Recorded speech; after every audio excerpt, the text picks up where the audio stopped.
ہمارے پیش نظر اس وقت نہ تو تاریخ نگاری ہی ہے، نہ جماعت اسلامی کے مستقبل کے بارے میں کوئی پیش گوئی یا قیاس آرائی،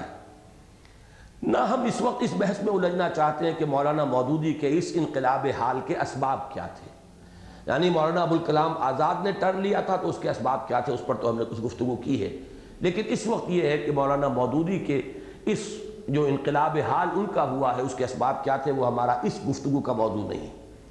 اس پر ہم اپنی تالیف تحریک جماعت اسلامی ایک تحقیقی مطالعہ میں مفصل بحث کر چکے ہیں۔ ہمیں اس معاملے کے جس پہلو سے اصل دلچسپی ہے وہ یہ ہے کہ جماعت اسلامی کے اس انتقال موقف سے احیاء اسلام کی ہمہ جہتی عمل میں، احیاء اسلام کے ہمہ جہتی عمل میں ٹھیٹھ اصولی اسلامی تحریک کی جگہ پھر خالی ہو گئی۔ قومی پروسیس چل رہا ہے، سیاسی عمل چل رہا ہے، علماء کی تحریکیں چل رہی ہیں، لیکن ٹھیٹھ اصولی اسلامی وہ جو تحریک پہلے ابوالکلام نے شروع کی اور وہ ٹرن لے گئے، جگہ خالی ہو گئی۔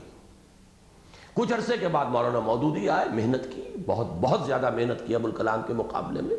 اور ایک جماعت فراہم کی، بڑی پابندی کے ساتھ کام کیا، لیکن افسوس کہ اس کے بعد جو ٹرن لیا ہے اب وہ ایک اسلام پسند قومی اسلامی جماعت بن کر رہ گئی، تو وہ ٹھیٹھ اصولی اسلامی تحریک کی جگہ پھر خالی ہے،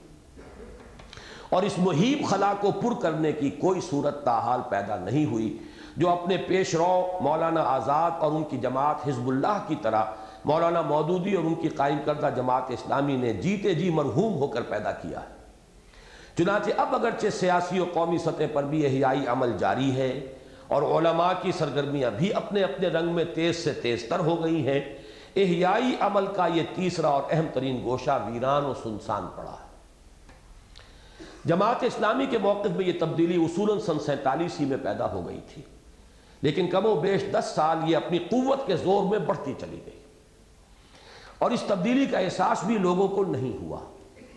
لیکن 56-57 میں جماعت میں اس احساس نے زور پکڑا اور طریقہ کار کے بارے میں ایک اختلاف رائے ظاہر ہوا جس نے ایک ہنگامے کی صورت اختیار کر لی۔ نتیجتاً جماعت کے اکابر کی اکثریت چند اصاغر سمیت جماعت سے کٹ گئی۔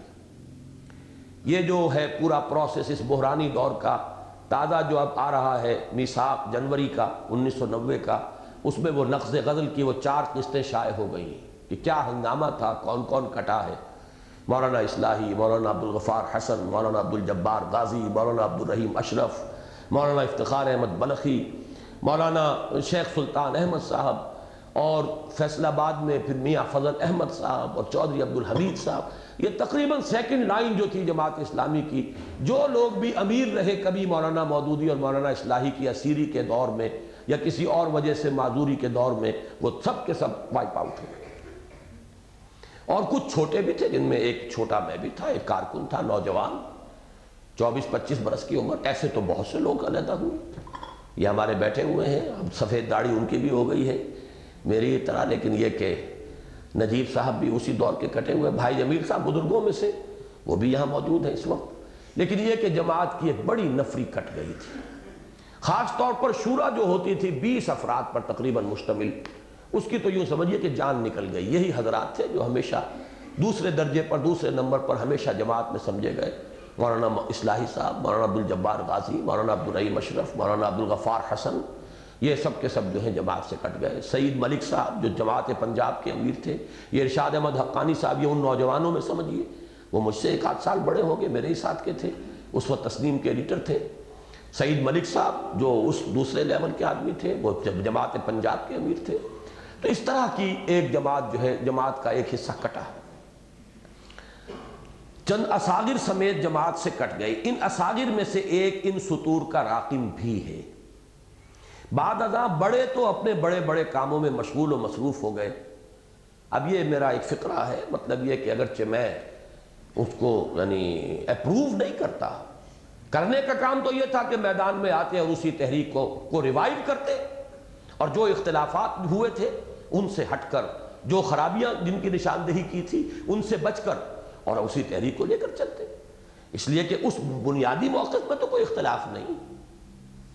لہذا یہ یقیناً ایک بہت بڑی کوتاہی، بڑی مجرمانہ تقصیر ہے ان اکابر کی کہ جن کو فوری طور پر جو ہے ایک دوسری متبادل تنظیم اور تحریک کا آغاز کر دینا چاہیے تھا۔ لیکن میں نے ان کے ساتھ یہ نرمی برتی ہے اس مضمون میں کہ وہ تو اپنے بڑے کاموں میں مصروف ہو گئے، کوئی تفسیر لکھنے میں لگ گیا، کسی نے مدرسہ بنا لیا، کسی نے کچھ اور کیا۔ اجمل باغ میں سردار اجمل خان لغاری نے مدرسہ بنا لیا، مولانا عبد الجبار غازی صاحب نے پنڈی میں مدرسہ شروع کر دیا، مولانا اصلاحی صاحب نے کچھ اور کام شروع کر دیے، تصنیف و تالیف تفسیر کا لکھنا، یہ تو اپنے کاموں میں مصروف ہو گئے۔